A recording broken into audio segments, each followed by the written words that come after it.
Hello everyone, আসসালামু আলাইকুম। সবাই কেমন আছো? আলহামদুলিল্লাহ, আমি ভালো আছি। আজকে আমি তোমাদের কাছে নিয়ে এসেছি গরুর মাংস আর একটা রেসিপি নিয়ে। এখানে আমি প্রায় 1 কেজির মতো গরুর মাংস নিয়ে নিয়েছি।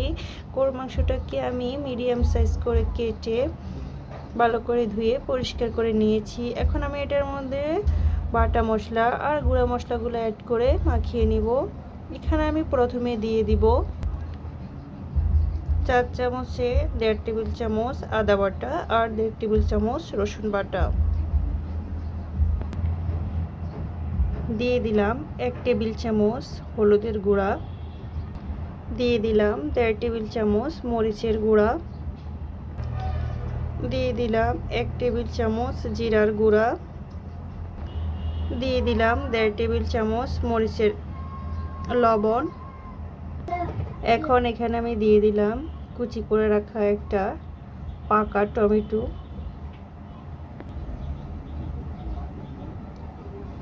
এখন আমি এগুলাকে ভালো করে হাতে মাখিয়ে নিব।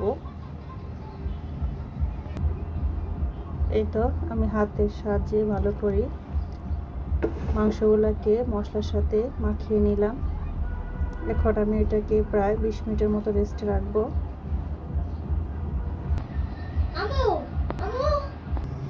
এই তো মাংসটা রান্না করার জন্য এখন আমি চুলাতে একটা বড় কড়াই বসিয়ে দিলাম। কড়াইটা গরম হয়ে আসার পর আমি দিয়ে দিব রান্নার তেল। এই তো এখন তেলটা গরম হয়ে আসলেই আমি দিয়ে দিব কয়েকটা আস্ত গরম মশলা। গরম মশলাটাকে হালকা একটু ভেজে তারপর দিয়ে দিব পেঁয়াজ কুচি। এখন পেঁয়াজটাকে আমি ভালো করে তেলের মধ্যে নেড়ে ছেড়ে বেরেস্তা করে নিব।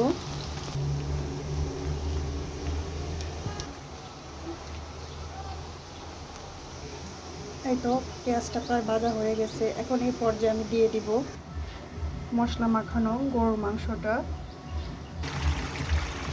এখন গরুর মাংসটাকে আমি ভালো করে তেলের সাথে নেড়ে ছেড়ে মিশিয়ে নিব। এই তো নেড়ে ছেড়ে তেলের সাথে মিক্স করে নিলাম। এখন আমি মাংসটাকে ঢেকে দিব।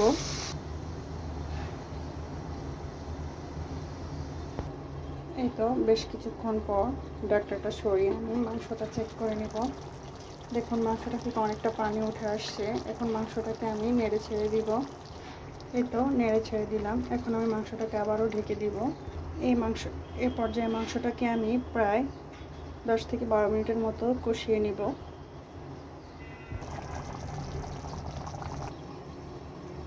এই তো প্রায় 10 থেকে 15 মিনিট পর আমি ঢাকনাটা তুলে এখন মাংসটাকে আবার নেড়ে ছেড়ে দিব। দেখুন মাংসটা অনেকটা তেল ছেড়ে দিয়েছে। আমি এর মাঝেও প্রায় 3 থেকে 4 বার ঢাকনাটা তুলে মাংসটাকে নেড়ে ছেড়ে দিয়েছিলাম। এখন এই পর্যায়ে আমি মাংসটার মধ্যে দিয়ে দিব হাফ চা চামচ গরম মশলার গুঁড়ো। এখন গরম মশলার গুঁড়োটাকে আমি ভালো করে নেড়ে ছেড়ে মাংসের সাথে মিশিয়ে নেব।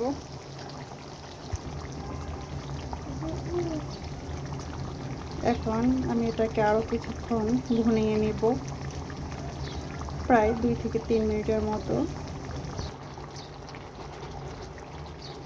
এই তো এ পর্যায়ে আমি দিয়ে দিব কিছু আলু।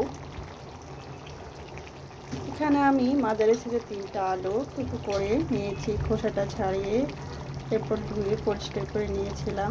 এখন আমি এটা এখানে অ্যাড করে দিয়েছি। আপনারা চাইলে আলুটা নাও দিতে পারেন, যেহেতু আমি আজকে গরুর মাংসটা আলু দিয়ে একটু ঝোল ঝোল টাইপের করব, তাই আমি এখানে কিছু আলু দিয়ে দিলাম। এখন আমি আলুটাকে নেড়েছি মাংসের সাথে কিছুক্ষণ কষিয়ে নেব। এখানে আমি এটাকে কিছুক্ষণ কষিয়ে নেব, প্রায় 4 থেকে 5 মিনিটের মতো। আর গরুর মাংসটাকে যত বেশি কষানো যায় অত বেশি টেস্ট হয়। আমি মিডিয়াম হিটের মধ্যে মাংসটা কষাবো।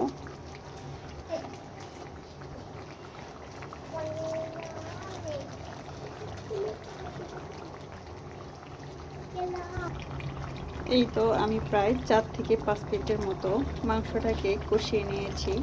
এখন এই পর্যায়ে আমি মাংসটার মধ্যে অ্যাড করে দিব পরিমাণ মতো গরম পানি। দিয়ে দিলাম গরম ঝোল। এখন আমি এটাকে ভালো করে ঢেকে প্রায় 15 থেকে 20 মিনিটের মতো রান্না করে নিব।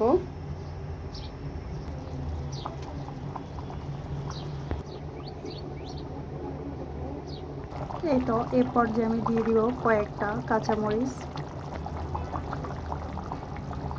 এখন আমি এটাকে আরও প্রায় 5 থেকে 7 মিনিটের মতো রান্না করে নিব। অবশ্যই এই পর্যায়ে লবণটা চেক করে নিতে হবে। এরপর আমি এটাকে ঢেকে আরও কিছুক্ষণ রান্না করে নিব।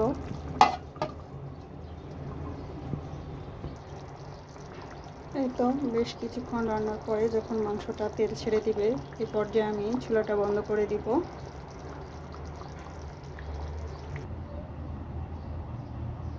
এই তো এই হলো আমার আজকের গরুর মাংসের আলু দিয়ে ঝোলের লাস্ট লুক রেসিপি।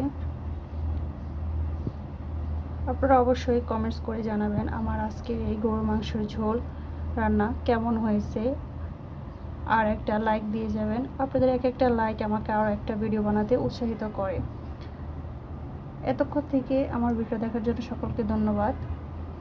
আর আমার ভাই ও বোনেরা যারা যারা আমার চ্যানেলটাকে সাবস্ক্রাইব করেছে সকলকে ধন্যবাদ। আর যারা এখনও সাবস্ক্রাইব করো নাই তারা প্লিজ আমার চ্যানেলটাকে সাবস্ক্রাইব করে ফলো দিয়ে যাবে।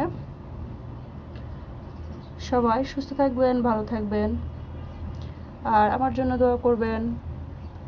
আল্লাহ হাফিজ।